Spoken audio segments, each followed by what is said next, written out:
সাবেক প্রধানমন্ত্রী শেখ হাসিনার মুখ্য সচিব ও উপদেষ্টা কামাল নাসের চৌধুরী, সাবেক যুব ও ক্রীড়া সচিব মেজবাউদ্দিন আহমেদ এবং বসুন্ধরা গ্রুপের কোঅর্ডিনেটর আদনানকে গ্রেফতার করা হয়েছে। বুধবার তাদেরকে সুনির্দিষ্ট মামলায় গ্রেফতার করে ঢাকা মহানগর গোয়েন্দা police. DMP media and public relations বিভাগের উপপুলিশ কমিশনার মোহাম্মদ তালেবুর রহমান গ্রেফতারের বিষয়টি নিশ্চিত করেছেন।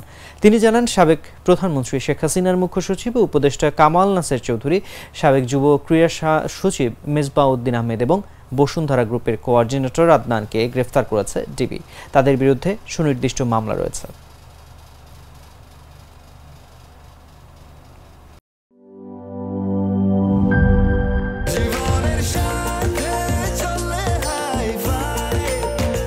স্বাস্থ্যকর অল টাইম ফ্যামিলি কেক, সব সময় অল টাইম হেলদি লাইফ।